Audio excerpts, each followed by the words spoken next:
Nicolas Cage.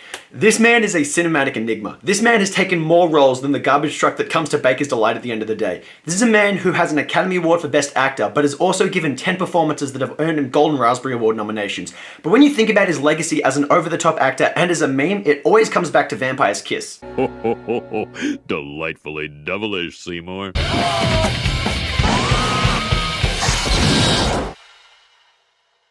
Yes, everybody, welcome back to Delightfully Devilish, the show where we discuss films that all at once meet the criteria of being the good, the bad, and the ugly. I'm your host, Jukebox Harry, and today we are going to be looking at a film which Nicolas Cage considers to be the finest work of his career. Vampire's Kiss is a 1989 black comedy psychological thriller starring Nicolas Cage at an interesting point in his career. This was after he'd established himself as a successful mainstream leading man with films like Moonstruck and Raising Arizona, but also before he won his 1995 Academy Award for Best Actor for Leaving Las Vegas. Nicolas Cage has an amazingly dense filmography. I have seen 44 of his movies, 21 of which I've enjoyed. Nicolas Cage has given a lot of phenomenal performances in movies like Wild at Heart and Adaptation, the latter of which contains the absolute finest work of his career. He's also established himself as a really solid action hero in films like Con Air, Face Off, and The Rock. But he's entered into a stage of his life right now where he's largely started on taking roles left and right just to pay off a large debt he's accrued from making a lot of inane purchases like old dinosaur skulls and yes, a pet baby octopus. But one thing Nicolas Cage has become most recognized for is giving performances that are phenomenally over the top. Recently, he's actually began channeling them into films that have earned him a lot of popularity, such as Color Out of Space, which was a phenomenally mind-bending experience, and Mandy, which I'm yet to see. But he's also given lesser examples of the performance in films like The Wicker Man and Deadfall, both of which earned him a lot of critical derision. But honestly, it always comes back to Vampire's Kiss. This is seen as the starting point from Nicolas Cage entering what has been called the gonzo style of acting. In Vampire's Kiss, Nicolas Cage plays Peter Lowe, a self-indulgent, misogynistic businessman who meets a woman by the name of Jackie. Oh look, there's a taxi! Taxi! We are not in need of good service, my lady. This is my kingdom, and my palace is but 2 blocks from here. Be off! God damn me fucking mine! Cocksucker! Be off! While getting frisky back at his apartment, they encounter a bat. Shit!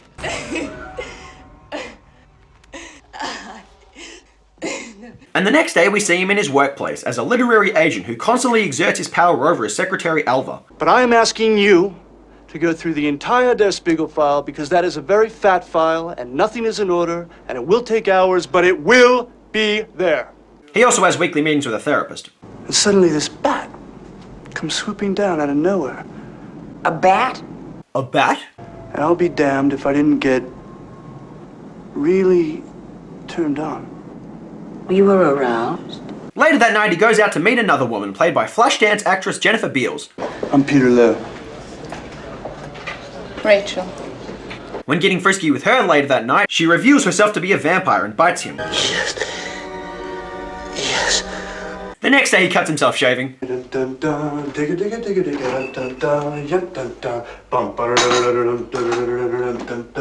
that moment doesn't add anything to the narrative. I just included that scene in the movie because it's a very eccentric Nick Cage moment, and 90% of this video is gonna be that. He brings Rachel breakfast, but something is wrong.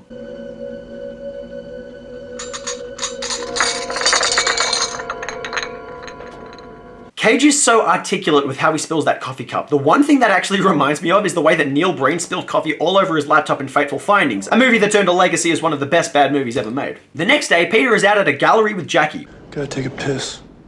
And then he just completely disappears. Don't you ever call me again, you fuck! Fuck you! Yeah, well, fuck you too, sister. Nicolas Cage is gonzo in Vampire's Kiss, but he actually lets his character steadily get more unleashed as the story goes on. Moments like this, they don't even compare to what's yet to come. I guess I was pretty horny. Pretty, keyed up from being with the girl right before. I was drunk, too. That was it. I'd had a little to drink. I was a little drunk. Plus, I was horny. He has such a way with words. That's Frank Heatherton on the phone. For me. Now, I'm sure he is calling about the Der Spiegel contract, which he still hasn't gotten a copy of. How do I know he hasn't gotten a copy of it? Because I haven't sent it to him. Why haven't I sent it to him? Because you haven't found it and brought it to me yet. Now it's fucking Tuesday, and I still don't see it here on my desk. I don't see it here. Do you? One notorious thing about Nicolas Cage's performance in this film is he has a very artificial accent that keeps randomly coming and going from the film. Me and my roommate were talking about it, and he explained to me that this is the accent that rich people have, specifically that of Donald Trump Jr. This land of promise and opportunity, of heroes and greatness. It's an odd mix between New York and British. It's not very prominent in the scenes where Peter allows himself to be vulnerable, such as his conversations with a therapist, but when he's trying to control other people or impress other people, that's when it pops up. He has implied that if he doesn't get that copy within the week, he will terminate his agreement with our agency and sign up with a more efficient one. Am I getting through to you, Alva? It begins! Hey, do I get waited on today or what? I've been sitting here for 15 minutes. Right away, sir. Right away. And then he took me on one of those horse and carriage rides. You're kidding. And in the middle of it, he asked me. He asked you what? To marry him. Fucking Greaso! Fucking Greaso? Is that what he said? Are you alright, sir? Sure. I know. Some moments in this film don't actually add anything and are paced ridiculously fast, like this scene here. But honestly, it never disrupts the flow of the film. It actually feels very organic in the narrative. And just look at the mimes performing outside Peter's building. Lo goes in and calls Jackie, asking her to give him another chance. Let's just say 9 o'clock. Mondo Cani. All right. Then he walks outside and the mimes are literally performing the exact same bit again. And I'm not sure exactly where he's going in this shot, because in the next scene, he's getting dressed up for his date back inside his apartment. And then there's a knock at the door, but nobody is there, making him paranoid.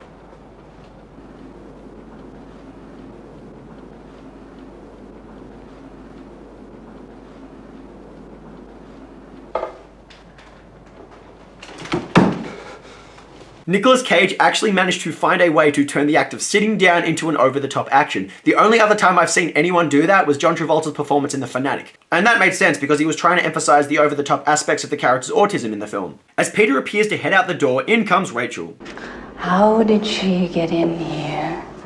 And he is realizing that he let her in, as she is his lover. And just look at how stilted Cage gets as he's led up the stairs. It's a pretty surreal sight to behold. Peter and Rachel go at it again, causing him to forget about Jackie. Alva. Alva. Alva. Simpson? Simpson? Alva. Alva.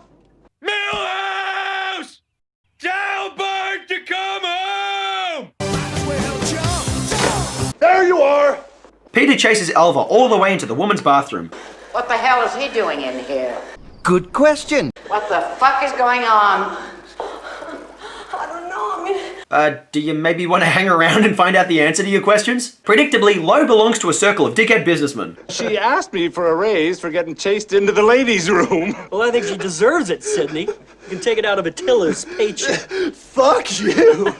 Never have I heard the words fuck you said with so little sincerity and so much sincerity at the same time. Jackie leaves Peter a note telling him to stay away from her.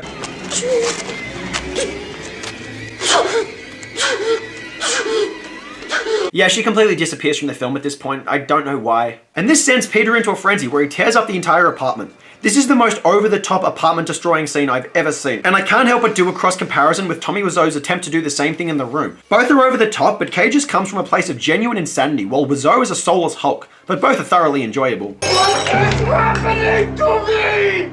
Then Peter is back at the therapist, talking about his frustration with Alva's inability to find the contract. Sometimes somebody puts a document in the wrong file and then it's misfiled. It makes it much harder to find.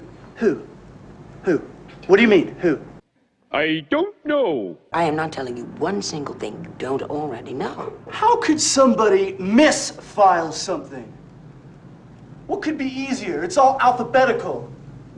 You just put it in the right file, according to alphabetical order. You know, A, B, C, D, E, F, G, Peter. H, I, J, K, L, M, N, O, P, Peter. Q, R, S, T, U, V, W, X, Y, Z. Huh? That's all you have to do. Very good. You know your alphabet. I never misfiled anything! Not once, not one time! I had to let that scene play out in its absolute entirety. The line delivery, the fact that he's literally quoting the entire alphabet, the sheer insanity of his physical movements. You cannot be taught that kind of acting. He also starts wearing sunglasses. That poor duck. He is so eccentric. That one line, that encapsulates the entire film. I almost feel like it's an inside joke. Alva, Mr. Lowe would like to see you. Oh boy, oh boy, oh boy! Alva is preparing to go home for the day, but Peter tells her to stay late and keep searching for the contract. Well, I was also thinking today that maybe you could put somebody else on the job for a while. Alva, there is no one else in this entire office that I could possibly ask to share such a horrible job. You're the lowest on the totem pole here, Alva. The lowest. Do you realize that? Every other secretary who's been here has been here longer than you, Alva. Every one. And even if there was someone here who was here just one day longer than you, I still wouldn't ask that person to partake in such a miserable job as long as you were around. That's right, Alva. It's a horrible, horrible job. Sifting through old contract after old contract. I couldn't think of a more horrible job if I wanted to. And you have to do it.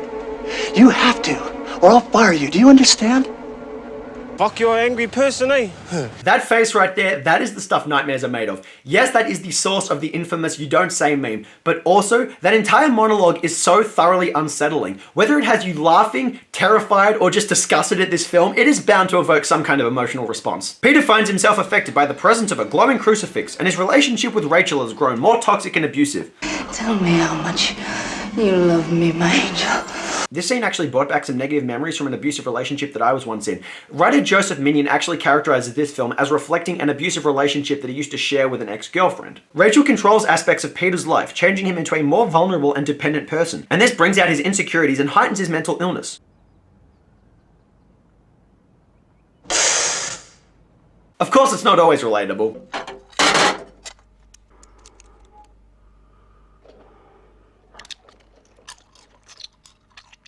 The original script actually called for Peter Lowe to eat a raw egg in this scene. Nicolas Cage himself personally insisted that they change that to him eating a live cockroach. A take that he actually did 3 times, just to get shock value out of the audience. Yeah, it worked. Peter goes back to work to find that Alva isn't in. She said she had a very bad cold. A bad cold. So he goes to her apartment. Let's look. Soup. Peter offers an apology and takes her to work in a taxi. Door-to-door service, madame. On me. Today, by God, is the day you're gonna find that damned Heatherton contract. I thought you said that you didn't care if Mr. Heatherton left the agency. I mean, I thought you said that everything took time.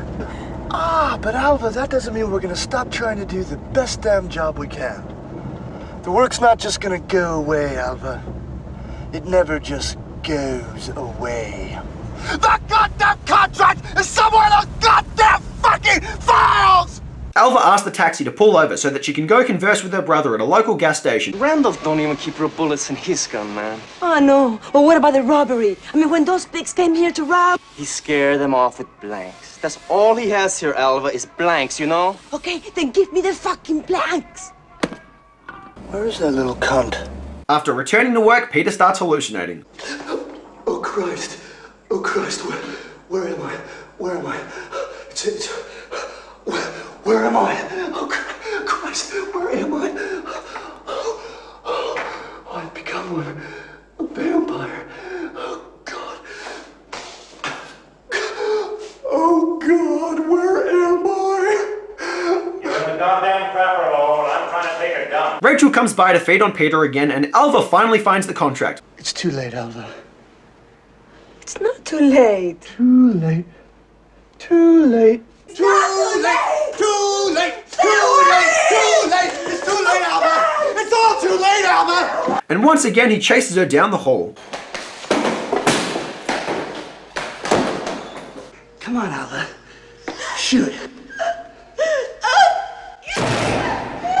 Not the floor, Alva. Me! You're fired! God!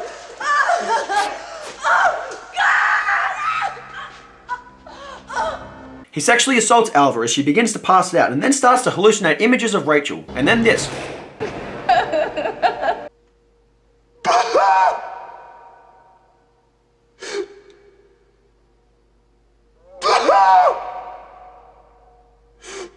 It is believed that the script called for Nicolas Cage to cry, and instead he literally just said the words boo-hoo. I fully believe that. Now that Peter has become convinced of his immortality, he fully believes that he's become a vampire. And just look at the great reveal. I'm a vampire! I'm a vampire! I'm a vampire! I'm a vampire! I'm a vampire! I'm a vampire! This is the best scene in the film. There is no subtlety to it whatsoever. It is absolutely freaking off the wall hilarious. And if you actually look at the Rotten Tomatoes consensus for this film, it actually paraphrases this line. Peter runs home and tears up his apartment once again, even turning his black couch into a coffin, which is honestly a pretty smart use of props. He also tries eating his pillow and becomes fearful of sunlight.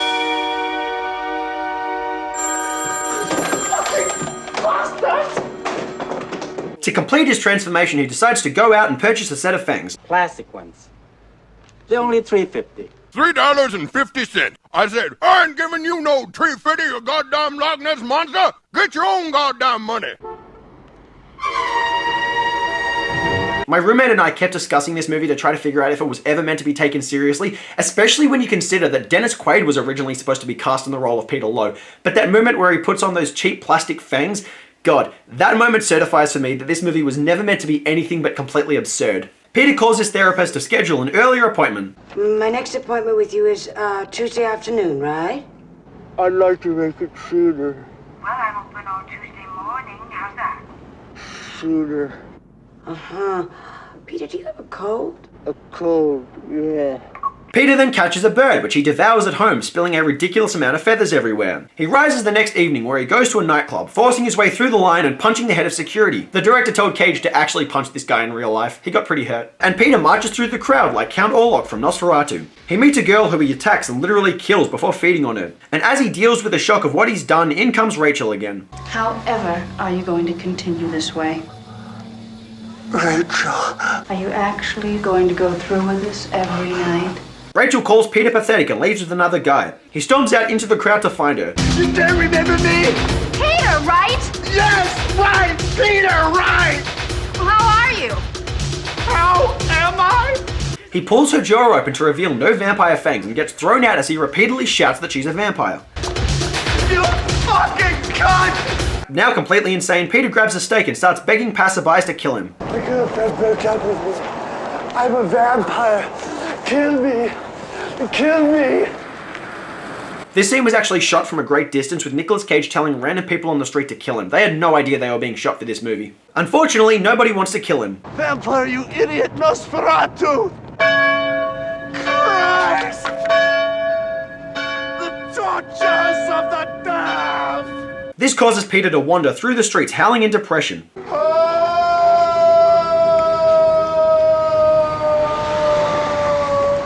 Then he's suddenly in the therapist's office, clean and organized again.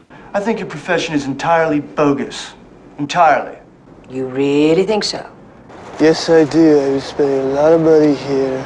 But it all turns out to be a hallucination. Peter imagines himself talking to his therapist about wanting someone to love. Sure. Let's see him go out in the jungle and try to find love. He'll come crawling back here in no time.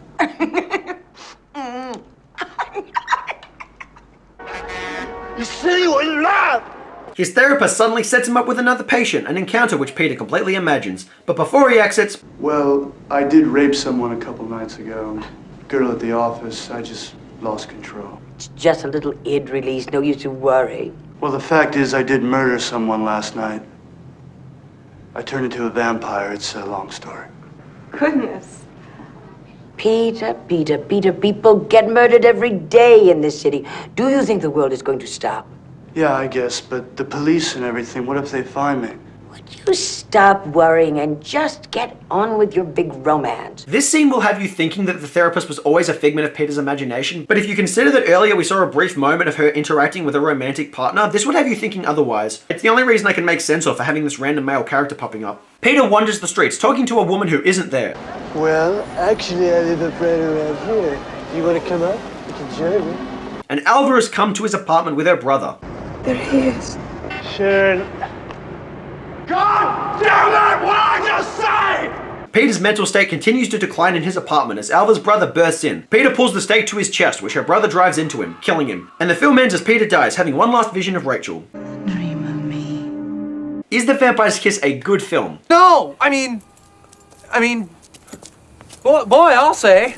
It's difficult to convey whether I like Vampire's Kiss or not, because there are a lot of things about the movie that I really enjoy, and a lot of things that I consider to be lacking. It's truly a one-of-a-kind film, for better and for worse. Trying to unravel this film's meaning and symbolism is really difficult because it truly is a bombastic affair. Vampire's Kiss is not a film with any kind of real story, which is one of its major drawbacks. It's a character study which uses surreal horror elements as a Lovecraftian metaphor for the decline of its protagonist's state of mental health, and the sheer absurd approach turns it into a black comedy. But just how seriously we're meant to take this film is honestly difficult to configure. The film plays out like an anthology of performance pieces hardly ever connected by a plot, more so just by the consistent presence of Nicolas Cage in every scene. And the character Jackie gets written out of the story early on, with her seemingly written just to be a plot device to further emphasize the selfish tendencies of Peter. I feel like the character Jackie had a lot more relevance and closure in the original cut of this film because a lot of the movie did end up on the cutting room floor. Nicolas Cage himself considers his finest performance to be in this film, but he also said that his finest work as an actor is in the deleted scenes that did not make it into this movie. So as gonzo and off the wall as this movie is, the original cut of the film was actually meant to be way more insane. God, just imagine what kind of Pandora's box the original cut of this film would have been. Upon further research, I learned that Joseph Minion actually wrote this film as he was dealing with a pretty crippling depression, as well as an abusive relationship. He began to feel like his girlfriend was a vampire who was actually killing him over time. And as you understand that, it actually begins to lend more credibility to the film, but it's also a little counterintuitive in trying to understand it. The film touches on the toxic nature of New York City nightlife and the nature of powerful businessmen abusing their positions, but the core of the story is about Peter Lowe's descent into insanity. However, the film conveys this simply through Nicolas Cage finding more and more ways to be over the top as the story goes on, while there really isn't actually any kind of solid story development. Peter becomes more unraveled, but the story remains at a perpetual standstill because it doesn't really progress anywhere. And the way that his relationship with Rachel impacts his mental state is a clear theme, but considering that the end of the film suggests her to have been a real person and that all the romantic entanglements existed entirely inside Peter's own head, that implies that he imagined the entire relationship. What is real and a figment of Peter's imagination really gets thrown into a lot of uncertainty in Vampire's Kiss. Yes, this does lend a Lovecraftian element of uncertainty to the film, but it also makes it really hard to understand. It feels like the whole gimmick of uncertain reality is used to compensate for the shortcomings in Vampire Kiss's story. But the best thing that can be said about Vampire's Kiss is that it gives Nicolas Cage an environment to really unleash a completely unhinged performance. It's surreal to think of what the original vision was for this film, how anyone saw the potential for Nicolas Cage's performance, or just what kind of direction he was given. But ultimately, it results in a truly one-of-a-kind performance, which is pretty revolutionary. Nicolas Cage defines the genre of over-the-top acting in Vampire's Kiss. The film itself is just weird enough for it to seem like a normal part of the narrative, so it's not as out of place as in other Nicolas Cage movies, and the new heights of gonzo that Cage constantly manages to reach are above and beyond. Sometimes it's just his physical movements, sometimes it's how he's so stilted that he lacks any physical movements, sometimes it's the absurd lines that he's delivering, sometimes it's the absurdity of how he delivers them, sometimes it's the meme-worthy facial expressions, and sometimes it's just the simple fact that he eats a live cockroach on camera. Every single moment is eccentric or innovative in one way or another, because Nicolas Cage's insanity is the backbone of the entire film. It can be easy to forget about the self-indulgent, nonsensical, convoluted nature of the story in Vampire's Kiss because Nicolas Cage's tour de force performance really has you held in its grasp the entire time. I have seen a lot of over-the-top performances in my time, but I've got to say, I've never seen a performance which hits this level of being over the top, but also seems pretty normal within the existence of its weird cinematic universe, and that's exactly what Vampire's Kiss manages to achieve. It really has me wondering just exactly what influenced Cage to actually give this performance. Cage has commented that he took some influence from Marlon Brando's performance in Reflections of a Golden Eye, which I haven't actually seen, but also there's a scene in the movie where you can actually see Peter watching the movie Nosferatu on TV, and this foreshadows his later physical movements at the nightclub. This has me thinking that Cage's performance was influenced by German expressionism as well as silent movie acting, because if you look at the sheer amount of physical energy that the actors had to put into the movies back in those days because they didn't have sound to bolster their acting, Nicolas Cage actually puts that kind of energy into this film while also putting it into his line delivery. It's insane, it's one of a kind, and it's just impossible to put into words, but it's also impossible to forget. Wherever the hell it came from, Nicolas Cage gives a mesmerizing performance. It can also be a polarizing one. It's one that puts the mood into a state of uneasiness, it's one that's shocking, it's hilarious, it also might really bother you because it's so fucking weird, but whatever it's gonna do, it is bound to get some kind of emotional response out of you. Vampire's Kiss gets 6 cockroaches out of 10. It offers little in the way of sensibility or story, but as a testament to the powers of Nicolas Cage's gonzo charisma, it is an unsettling, intense, and hilarious black comedy. And that does it for today's episode of Delightfully Devilish, you guys. If there are any movies you want to see me discuss on this show, please leave them in the comment section below. If you want to see more episodes of this show, please hit that subscribe button. Otherwise, until next time, I've been your host, Jukebox Harry. I'm a vampire. I am a vampire, I am a vampire, I am